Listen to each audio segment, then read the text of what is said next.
Good evening, Facebook. It is October 6th, 2021, Wednesday. We are already in October, people, towards the end of this year. That is wild to me. I think I said that last month in September, that it was wild that we're already in September of this year, but it's still wild that we are in October of this year. Okay, I had to make sure I was live, and I am. All right. Welcome back to another meeting of Diverse Minds with Keisha Hamilton. I am your host, Keisha Hamilton. You are watching a meeting of Diverse Minds where we explore racial equity from a historically authentic lens. That means that we use history to form our perspective, to guide our responses, and as a roadmap to ensure change for the future. Racial equity, diversity, equity, inclusion, anti-racism education is, the purpose of it is for transformation. You know, I'm not engaging with you on these topics simply to hear myself speak. I don't engage on this topic because it's a lucrative business. I don't engage on this topic because I have nothing else to do or other things that, interest me. I engage on this topic because I want to see transformation. I want to see change. And I recognize that the history of Black, Indigenous, and other people of color, our voices are often not heard, and our voices are the voices that need to be heard the most. If any of you all are educators or those who study, students of any kind, you understand that especially when it comes to war and victories, the victor always tells the story, as opposed to those who have been conquered. But oftentimes when we're talking about the story of, that war or whatever it is that occurred, when we learn from it, hear from it from the perspective of those who have lost or those who, were closest to the issue, the problem, then we learn a whole different story. And that is the perspective that Black and Brown and Indigenous folks bring to anti-racism, diversity, equity, inclusion conversations, which is why their voices are the voices that we seek out, listen to, and learn from, and then regurgitate back to you so that you can, be educated. Of course, because I'm a member of those communities, I'm also one who's closest to the problem and therefore also closest to the solution, and also qualified to explain all these things to you. So this is why we have these conversations on a meeting of Diverse Minds with Keisha Hamilton. This show is an extension of Diverse Minds Consulting, LLC. You can find more about Diverse Minds Consulting, LLC at www.diverseminds, that's with an S, consulting.com. We have a .com, www.diversemindsconsulting.com, about what else we offer. This show, a meeting of Diverse Minds with Keisha Hamilton, is our free service that we provide.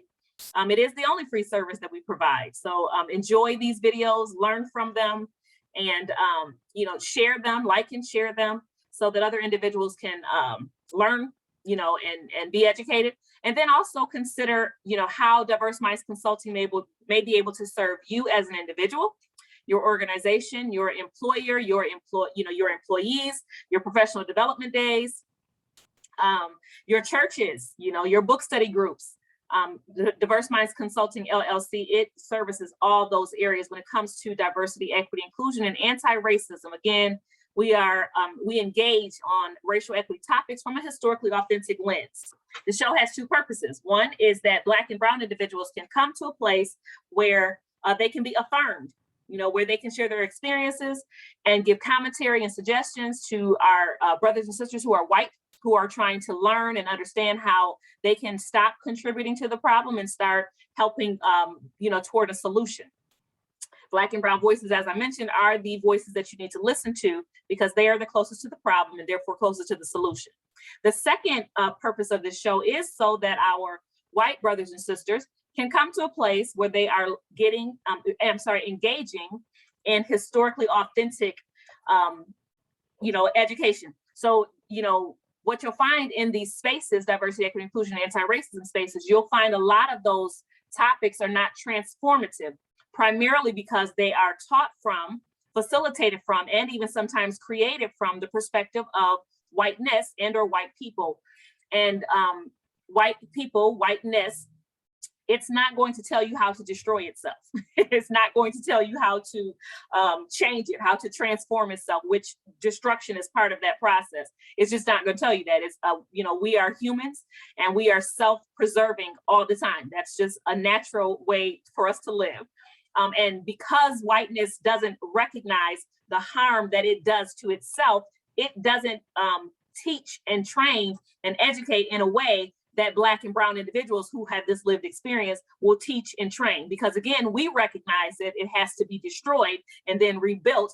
Whereas, white people and whiteness, there's self-preservation there. And it's a human, it's a very human experience to have that where, you don't want to destroy yourself.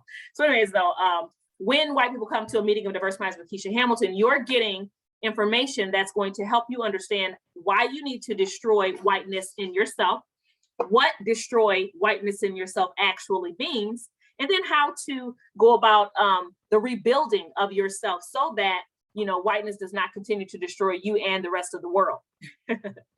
So this is a safe and courageous space for white people to turn the mirror on themselves and to consider how their actions and behavior, are upholding and perpetuating white supremacy. It's safe and courageous. This is a space where you can ask questions. This is a space where you can, say things that obviously you always have to be very respectful. Some conversations and some comments I do not respond to and will delete if they're just disrespectful. But a lot of times white people specifically have questions that they don't know who to ask. And this is a safe space for you to ask those questions. Obviously, as long as they're respectful. We do have a baseline as humans on what should be respectful and what's not. Especially if you live in this world, you watch TV enough to understand that some things are just not appropriate. But for the most part, this is a space where you can ask those questions, and you can get those answered, when and if I feel like those are, appropriate to answer. It's also a meeting of Diverse Minds with Keisha Hamilton. The idea is to give you topics and, all right, Tremaine, give you topics that you can go and explore more. So when I say historically authentic, we're talking 400 plus years of a reality that has like millions of examples of how these things play out. So we only are here for an hour on Wednesdays, intentionally. So we're not giving you everything. So again, this show is designed that you will go and research these topics, so that you can understand, more of what it is, how it plays out, how it's impacting you, how it's impacting others, and then what you can do about it. So like I said, you're not getting 4 hours in one night or on one topic, but it is designed that you will go and do more research after you kind of get a baseline. All right, let's get right into our definitions because we only have an hour. I did start a little bit late, so we're going to go until about 7:15, I think, because I started just a little bit late. But anyways, okay, so we like to have our definitions because we cannot discuss a subject that we all don't understand the terminology for. If I'm speaking a different language than you and I don't interpret, what that language and those terms mean and what I'm saying, then it's pointless for us to have a conversation, right? So we're going to define each week. We always define these same terms because I know that these terms are the baseline. They're the very baseline of what you need to understand when it comes to diversity, equity, inclusion, anti-racism, and a few other topics. We like to define them each week. All right, so what is diversity? Diversity is simply our difference. Diversity is difference, okay? That's what diversity is. When you hear someone say diversity, it's simply your difference. It can be your physical difference, your superficial difference, and that is your skin tone. I say that's a superficial difference. It can be your hair texture. It can be who you love. It can be, what you like to eat.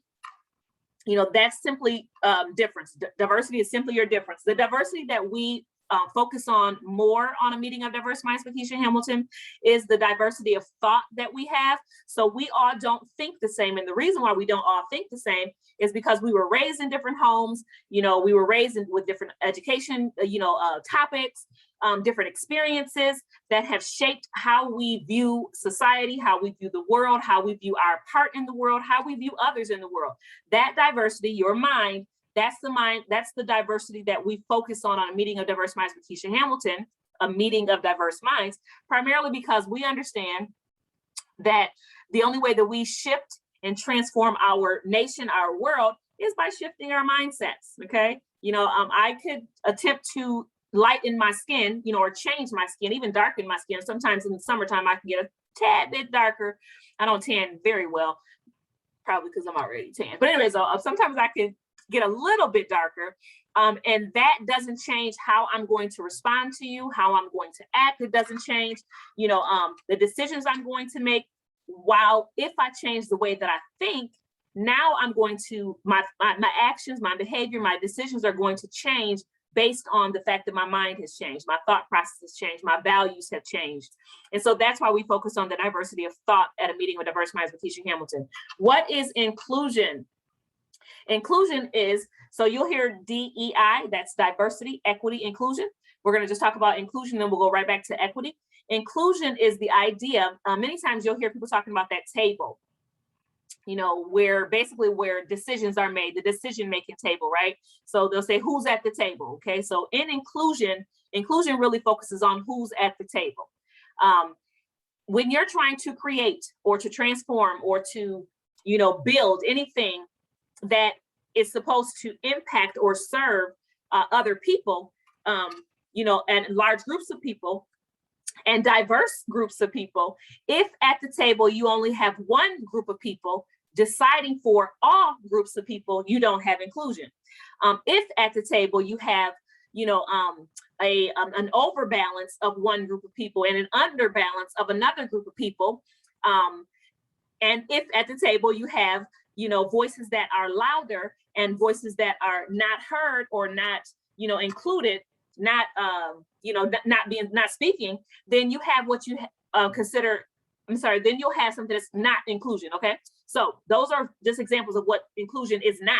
What inclusion actually is having voices, all voices. So everyone that's going to be impacted by a decision that's being made. So, the example that I've given before was, you have, an organization saying, let's create our policy for time off. Okay, let's create our time off policy. How much time do we need to allot for individuals to take time off? And so it might look different in different communities, different even temperatures. I'm saying? Like in Michigan, we probably need to make sure that our time off accounts for our weather. We have 9 months of, colder, bad weather that, people get sick from, But anyway, so say you're trying to determine how much time off parents need, right? Well, if everyone who's at the table are all, single parents, let's say they're all married couples at the table, so they're either married or, they have a significant other of some sort, right?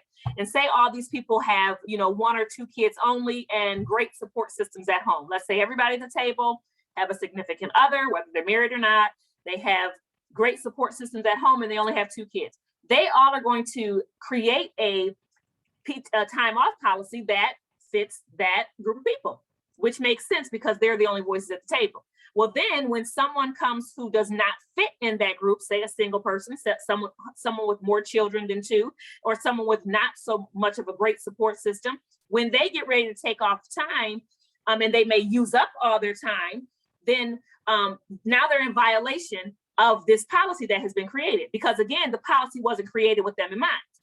So inclusion looks like you're ensuring that all those that are impacted by whatever you're creating are at the table, all those voices. So you not only need those who have, families that are, good support systems, 2-parent homes. You also need those who have bigger family homes. You have those who have a 1-parent home, or 5 or 6 children, or 8 children. We even have people who work. You actually have moms and dads who work, who have 8 or more children. But believe it or not, in this society, you wouldn't even know that happens based on the way that we, design our structures and policies and procedures.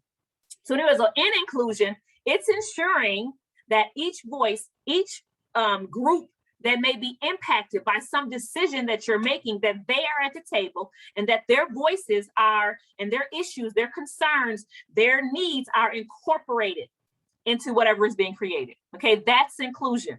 Okay, it's inclusion is ensuring that they're all at the table. Inclusion, when we talk about equity, it also ensures that those who are most impacted, that their voices are heard more. Okay, that those who is, but so obviously you got to have some awareness, you got to have some humility, you got to have a lot of different things to ensure that you're creating the, you know, what will serve all. But it is the idea that everybody who's being impacted, you know, has a voice in what's being created, and then what's created is a product that serves all. Okay. Equity is the key that holds all of these things together. Equity is everything. If you have a diversity, equity, inclusion department in your organizations, businesses, churches, you know, whatever, wherever you have it at, and you are talking diversity and inclusion only, and you don't talk about equity, then you're not doing it right at all. You cannot bring all these things together and actually create transformation without equity. Okay, so what is equity? Interesting. I've had conversations where, you know, the individuals will immediately think about the equity in your home. That's not the equity we're talking about today.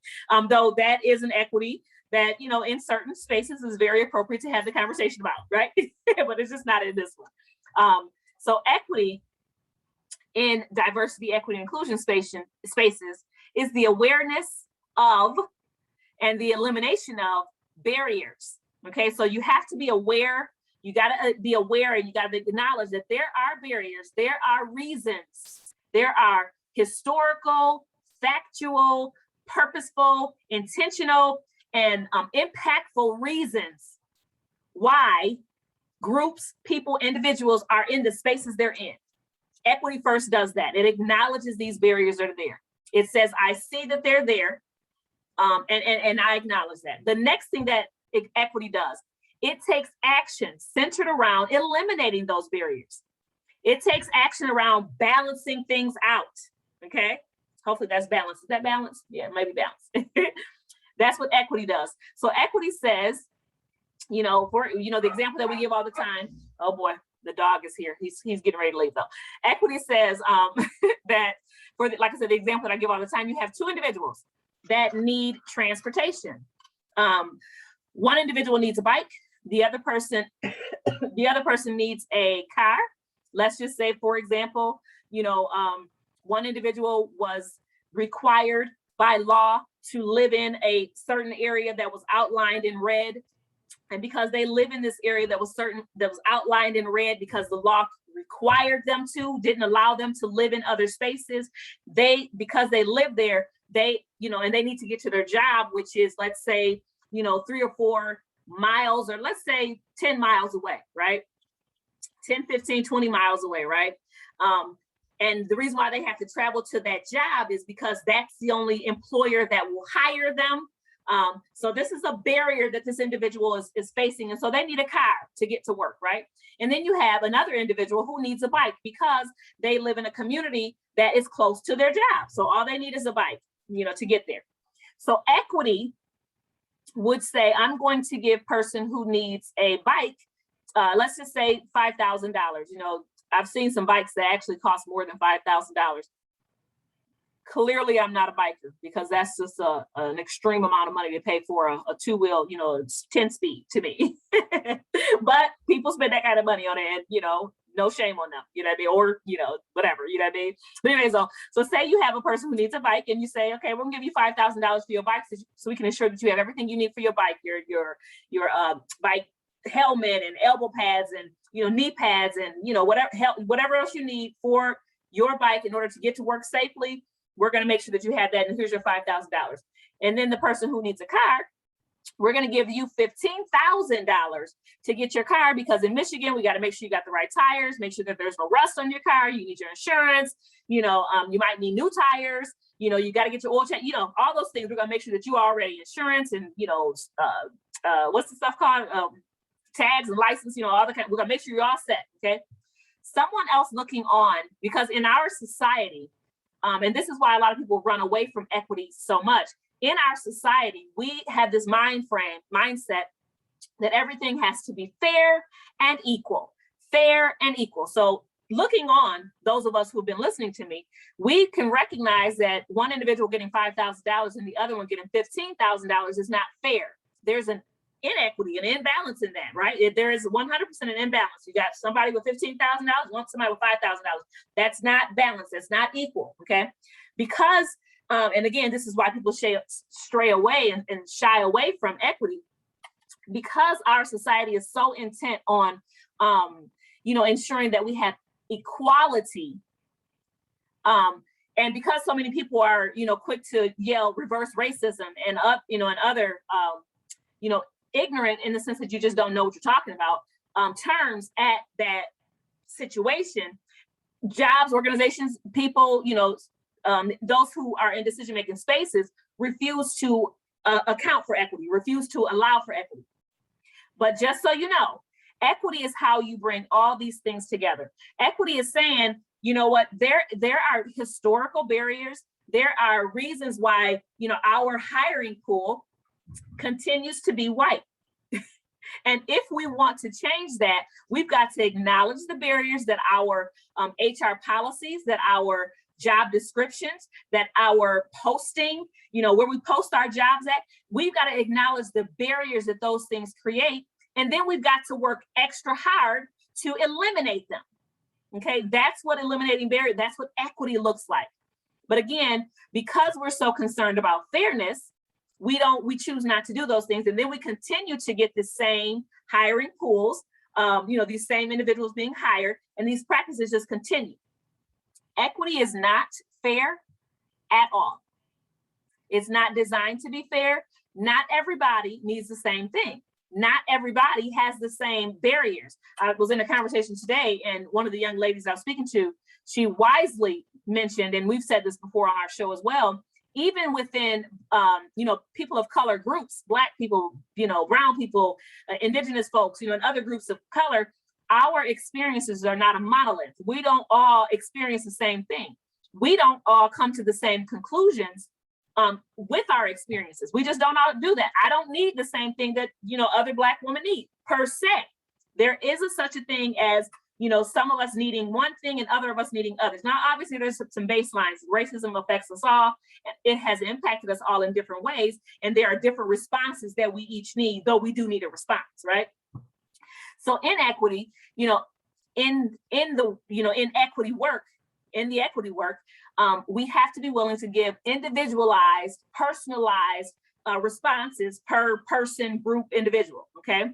So that's why I say, without equity and acknowledging those barriers, you have absolutely nothing in your DEI initiatives. All right, let's go on. We've talked about that in some other conversations. Feel free to go through a meeting of Diverse Minds with Keisha Hamilton's page and watch some more of my videos for more on that. What is racism? Because we talk about racism, and again, I mentioned before that it's important for us to, one, say this term so that you can hear me say it, and then two, that we take some of the fear out of the term so that we can have a conversation on it, so that we can transform and get someplace else. Because if we're constantly running from, that term, we'll never fully understand what it means, how it impacts us, how we are contributing to it, and then how to change from that space.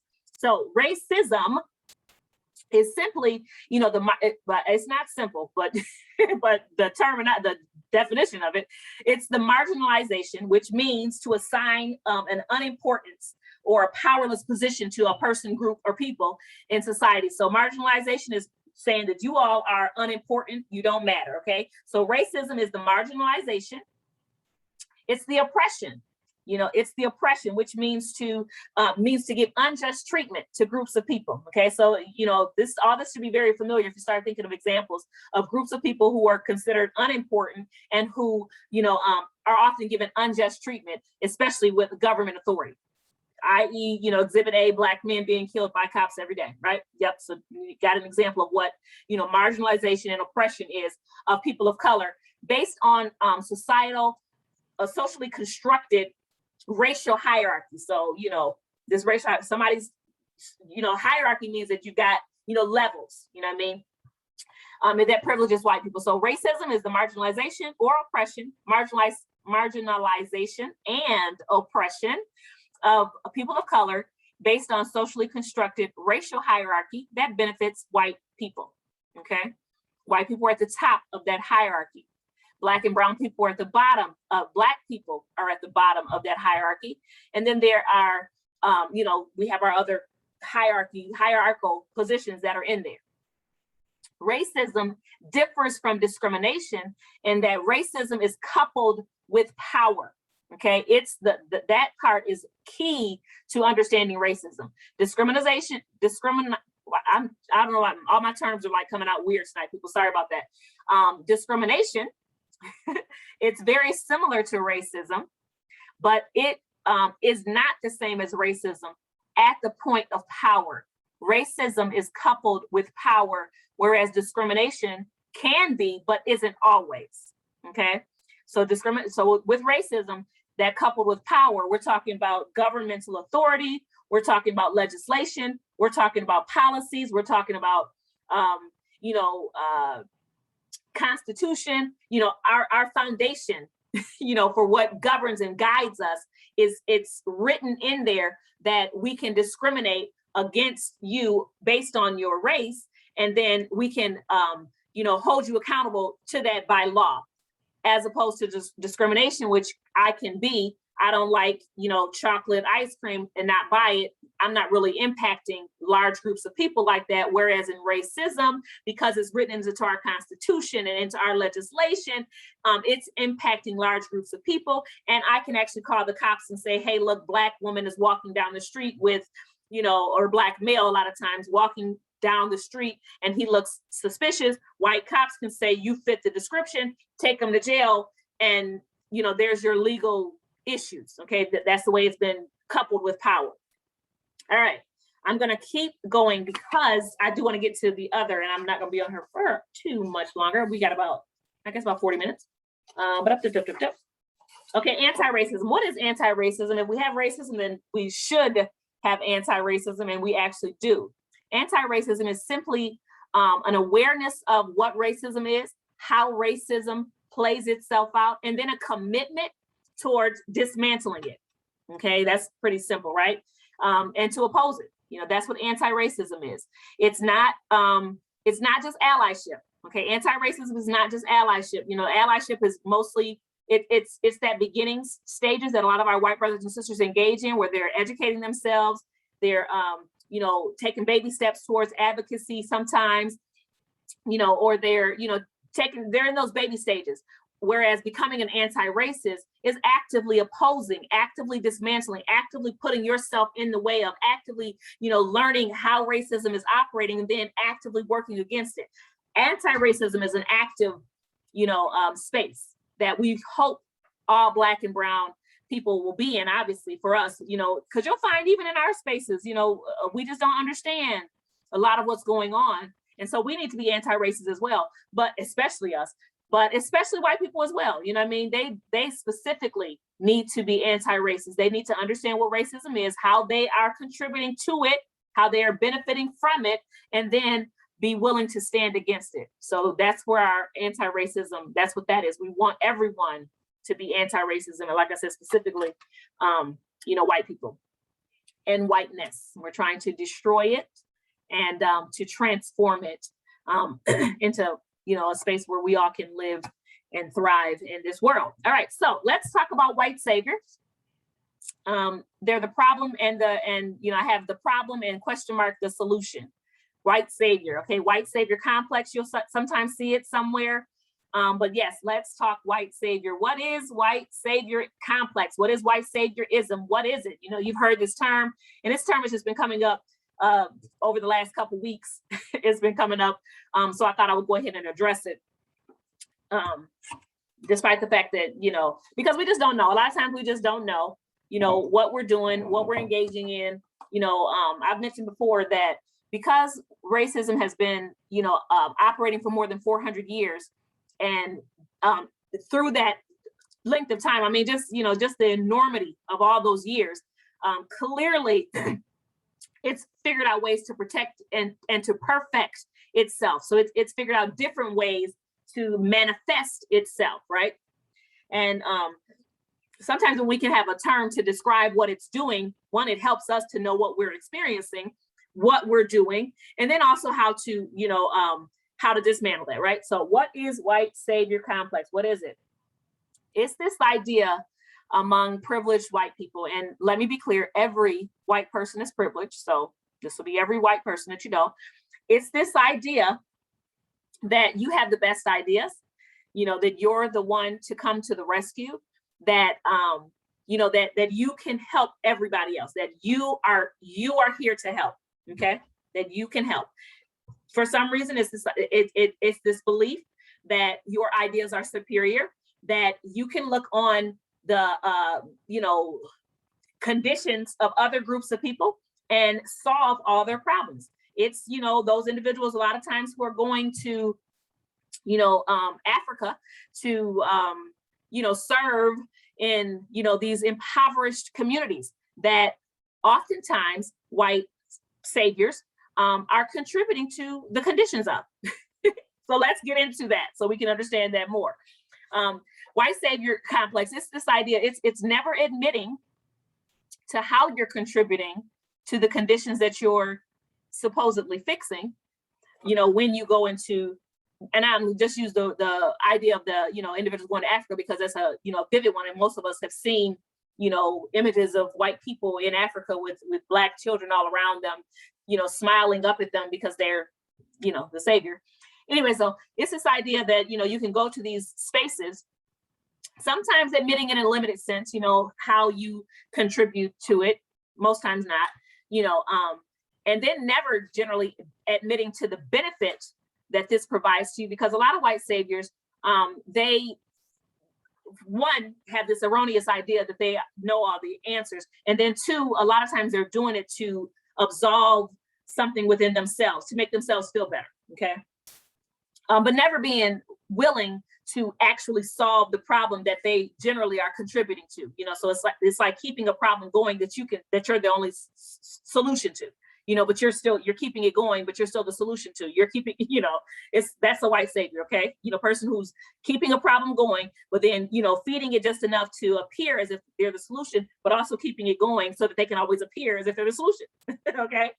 For example, we're gonna give a couple examples of what white saviorism kind of looks like, okay? Slavery, it's so interesting.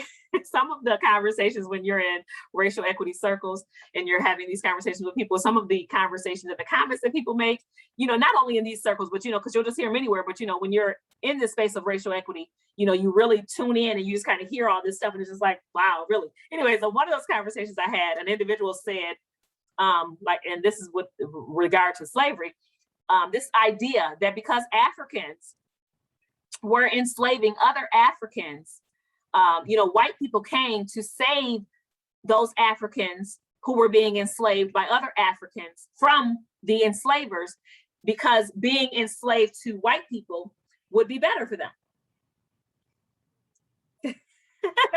Somebody said that outside their mouth. Now, what's funny about that? Now, listen, hopefully you understand that on this show, we laugh to keep from crying.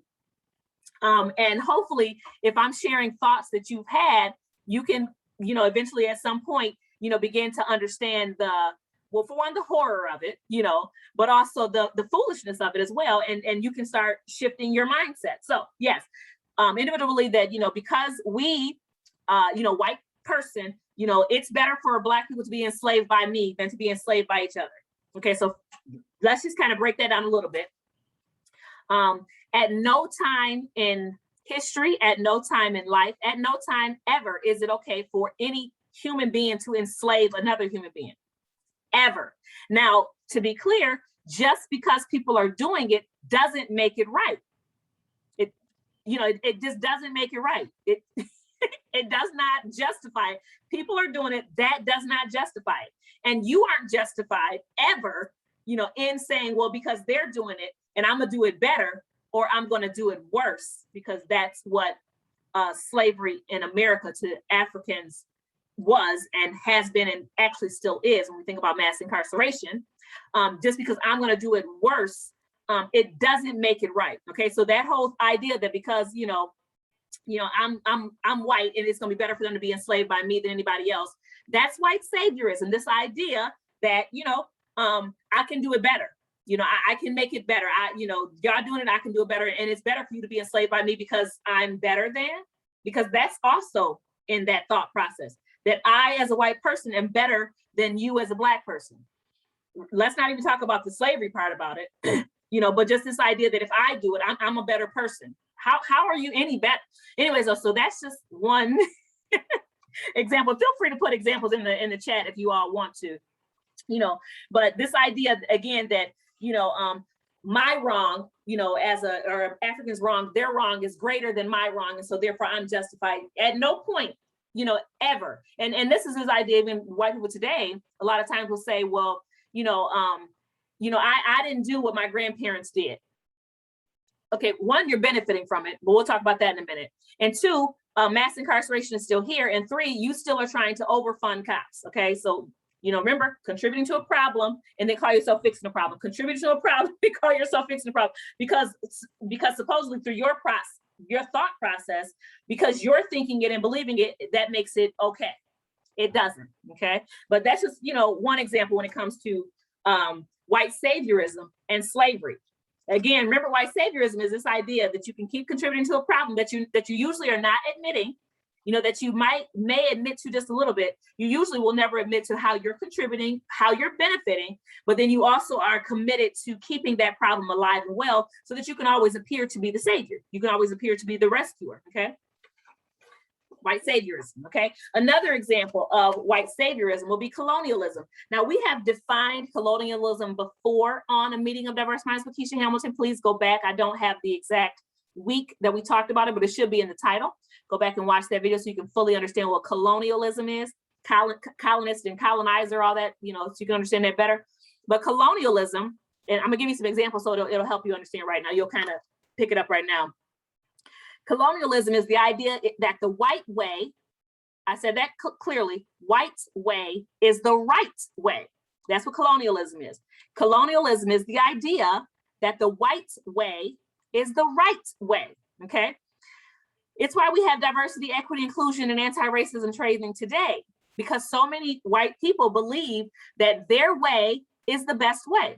And so diversity, equity, inclusion, anti-racism conversations comes in to say, one, you need to diversify. Diversify doesn't mean that we need to hear from white people only. It means we got to hear from other people. That's trying to stop and to interrupt the white way is the right way, which is colonialism. We need to diversify. Equity says the white way has this lack of diversity. This white way is the right way. It's caused lots of major problems. And so now we've got to fix, these problems that the white way is the right way has caused, that colonialism has caused. Inclusion tells us that when we're creating our policies and our et cetera, that we've got to have all those voices at the table, those diverse voices at the table, so that we can halt and stop the white way as the right way thinking, okay? Diversity, equity, inclusion training is not as much for Black people as it really is for white people, trying to get them to understand that the white way is not the right way. Now, is it the right way in different instances? There's always exceptions to the rule, okay? Humans, and we're all humans, we all have good ideas, we all have experiences that should be valued and brought to the table and considered, okay, in our creation. But we can see from history that the white way being the only way as the right way is the problem. And so diversity, equity, inclusion, anti-racism training seeks to halt, stop, destroy, change, and transform that, right? That's colonialism. Colonialism was white colonists coming to America and stealing the land of our indigenous brothers and sisters, taking the land. We're not going to give a long history on this because it can cause some pain when we talk about these things. But this idea that colonists could come here, steal the indigenous individuals' land, indigenous people's land, take the best of the land, give them the worst of the land, create treaties that they're not going to keep, and then come in as a white savior and say, I'm going to help you fight to get this treaty to be kept the right way so that they can, adhere to the treaty. Mind you, that's that idea, creating a problem, and then coming in as the rescue to the problem that you're creating, but keeping the problem going. So mind you, we've stolen your land, created this problem, but we're going to come in and create a treaty to fix the problem. But in the treaty, while we created this problem, we're giving you the worst of the land. We're not adhering to our treaty, but we're going to come in and try to fight our treaty, but we're still not trying to give you back your land. We're just trying to appear to be white saviors, creating a problem and keeping the problem going. That's the white savior for you. Okay, the next example I'll give for colonialism is, it's a really good example, is when colonists came in and created and built these Indian schools. The idea or the reality was that, colonists forced, took Indian children away from their parents, required them to be, they came to this land. Colonists came to the Americas, took the land, and then told the individuals who were living pleasantly and peacefully, whatever that looked like in their culture, on this land, said, now that we have your land, we're going to take your children, we're going to kill the Indian, but save the person, save the man. If you look that up, kill the Indian, but save the man. The idea was to take all the children from the Indians, the indigenous individuals, which they did, took their children to these Indian schools and indoctrinated them. You had to cut your hair. If you know anything about indigenous folks, their hair is crucial and very instrumental to their cultures. We're going to make you cut your hair. You cannot speak your language in these Indian schools. They did not let the children speak their languages in these Indian schools. How are they even communicating then? I've never had to be in a space where, actually I have, but I've been in a space where, everything that's being spoken around me, everything, that I'm reading is a language different than my own. I was in it for a couple hours by choice, and I'll do it again. But I didn't understand anything that was going on. But they took children, small children from their homes, forced them to cut their hair, don't speak your language. And now I'm going to teach you how to cook and clean and keep house based on the white way, because it's the right way. That's called white saviorism. I'm here to save you from yourself. I've come to your land. You don't look and act and believe and think and behave in the way that I, as a white person, feel that you should act, look, think, and believe. So therefore, I'm going to change, and I'm going to take away, and I'm going to force you to do it my way, because it's the right way. The white way is the right way. Okay, that's white saviorism. I'm going to save you from yourself. Okay, that's white saviorism, because I have the best ideas, because I know what's best, because I know what's best. It's the right way. Okay, that's white saviorism. The last example that we'll give is regarding capitalism. These are just terms that define a lot of the experiences that we have here in America. Slavery, mass incarceration, we still have slavery. Colonialism, we still have we're still trying to get Americans to understand that Black and brown people should be allowed to wear their hair as it grows from their head in spaces that they walk in without being punished or fired or sent home from school because they have an afro.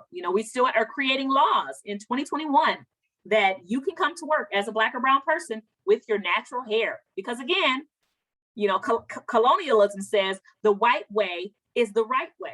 And remember, white people will come in, now we're the savior to a problem that we have created, because when white saviors stop trying to be white saviors and actually be anti-racist, then they'll start destroying and pulling down and making sure that every little thing they do in life, everything that they support, every vote that they make, every decision that they make, they'll be doing it from the lens of, anti-racism. How might this be harming this community if I make this decision? How might this continue to harm? If I vote in this way, how might this continue to harm? When that's happening, then you got a person who's no longer committed to white saviorism. Okay, most white people, who have not, really dove deep into this world of anti-racism are operating through this white saviorism thing. For some reason, clearly all the way back in colonialism, white people needed to feel like they were saving someone else, as it relates directly to white supremacy, this idea that I'm supreme, I'm superior, I know it all, I have the best ideas,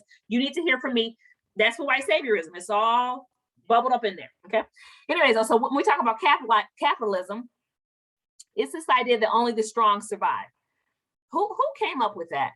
When we think about only the strong survive, consider what that means to our weak and elderly. Consider what that means to individuals who are weak, who are weak not by choice. Let's say they're sickly. They were born sickly. Let's just say they were born with some conditions.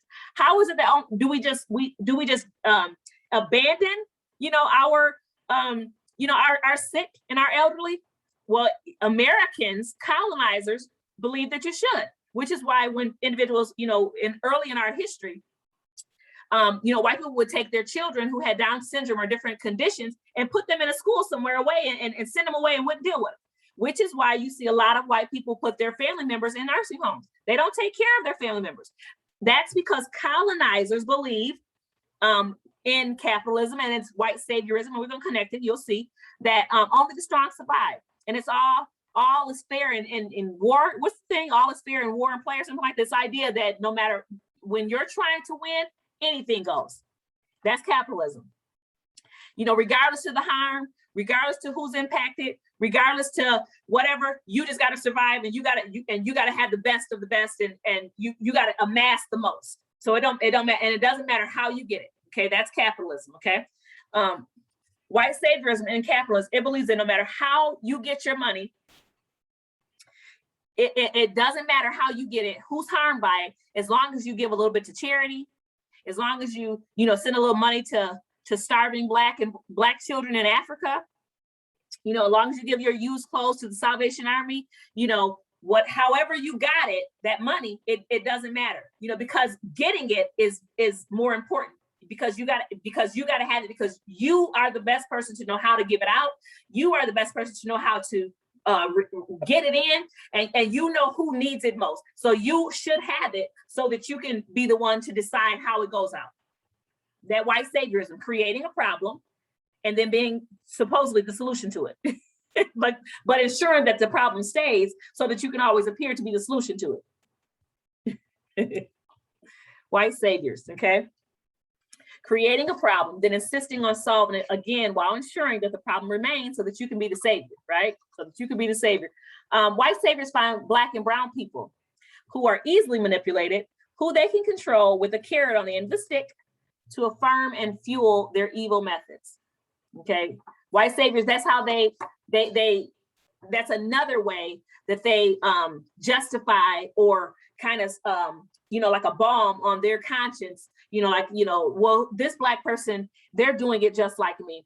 Let's be clear, as we're having these conversations, that the society that we live in, it's a society that was created by white people, by white values, by white culture. Okay, that's the society that we live in. We don't live in a society that has acknowledged different values and in a way that is equal. Okay, so the values of black and brown individuals, for one, us understanding what our values are, unless we're doing some deep diving and some research that is outside of the norms that we've been given for white people, we don't really know our values.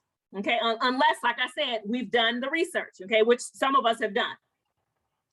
What we see right now, just because everybody's acting in the same manner doesn't mean it's right. It's the way that white people have designed society, and that's why things are the way they are. It doesn't make it right. This idea that, it don't matter how I give my money, I just got to get it. And then because I'm giving money away, or because black or brown person who's acting like me tells me that I'm okay because they're acting like me, because that's how I've trained them to act, that therefore I'm okay, and that my way is the right way. That's not how it works. Of course, now that's how we think it works. That's how we, continue to operate, but that's not right. The white way is not the right way. This idea to create a problem that you say you're solving, but you're ensuring remains, is not the right way. It's the white way. It's not the right way. White saviors do that. So white saviors, they're found everywhere. Just so you know, if you want to know where do they congregate at, they're everywhere. They're on your jobs. They're in your homes. They're you a lot of times. You know, they're you a lot of times. That's white saviors are, you know, a lot of times they're you. And let me be clear, you know, until you are diving deep into these terms and to these examples and looking at history and connecting the dots, you don't realize what you're doing. Okay, that's just like with a racist. We've talked about who is a racist and you know, and even how our history and our world has been created. A lot of us inherited this stuff.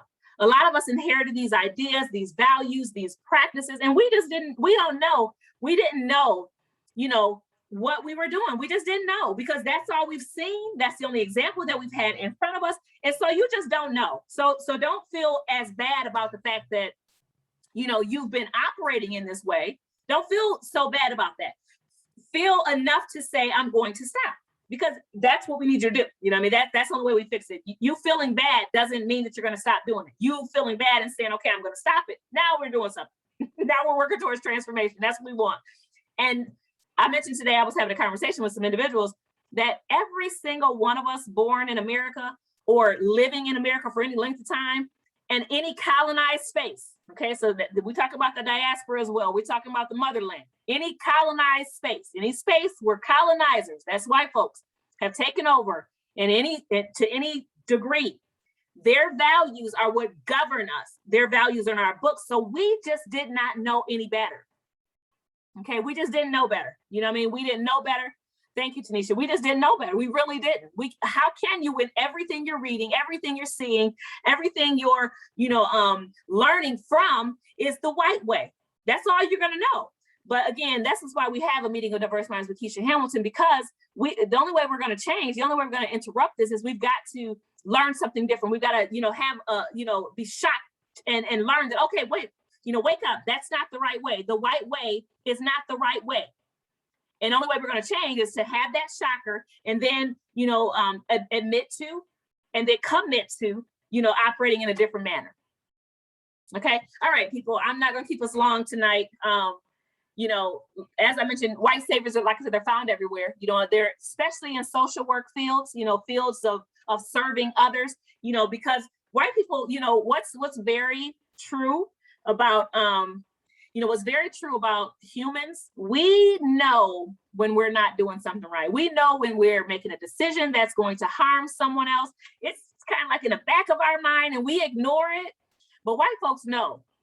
And again, all of us do, but, you know, because DEI, anti-racism, all the conversation is really, you know, we really need you all to understand it. White folks know that decisions that they're making are harmful. Some of them, you know, are just outright no, you know what I mean? But then others who are in like these social work areas, you know, even these, you know, way back when they were taking the children away from, you know, the indigenous children from their parents, and forcing them to cut their hair and not speak their language and pray to their gods and become Catholics and you know, serve this religion. They knew that there was harm being caused. You know, they knew, and even this idea that, you know, we believe like the harm is, you know, our harm is better, you know, in slavery. It's better for you to be enslaved by a white person than a black person, you know, because our horror that we're going to inflict on you is somehow like nobody is that. We're as humans, there's something in us, maybe a conscience, that tells us that, you know, some things that we're thinking of just probably are not good, even with all the teachings that we've had in the world. You know, some, you know, this only the strong survive, and you know, you do somebody wrong when it comes to money. You take somebody's money, or you charge them too much, or you exploit them. You know you're doing something wrong. Now you might not know the term exploit. You might not know, you know, the terminology based on, you know, that defines your actions, but you know you're doing something wrong. You know what I mean? So, you know, it's very important that we, you know, as white saviors, as those who are operating like white saviors, even us as black people, again, like I said, because this is all we've been taught, we can also create a problem, you know, or contribute to a problem that remains, and then call ourselves fixing it a little bit. Okay, so we all need this training and this teaching so that we can become individuals who are dismantling, disrupting, destroying, burning the white savior complex, not the person, just that idea, that practice, burn it up, so that we can operate in a manner that is healthy for all of us. All right, thank you all so much for joining another meeting of Diverse Minds with Keisha Hamilton. I have enjoyed, you all tonight. Enjoyed talking about this topic. Like I said, I've had a few conversations over the last couple of weeks with individuals operating in this manner, even asking questions about it. And I thought I would go ahead and just address it on tonight. Remember, you can find more about what I do and how Diverse Minds Consulting LLC may be able to help you individually or as organizations, your employer, your churches, on diversemindsconsulting.com. That's www.diversemindsconsulting.com. You're welcome to join my shows. Please like and share my videos. Please share them so that other individuals can understand and learn this content and these, practices that they have, and so that they can stop. Because again, we are trying to create a world that looks transformed, that engages on, racial equity in historically authentic ways that leads to transformation. We want a transformed world. All right. Thank you again for joining. I will see you all next week.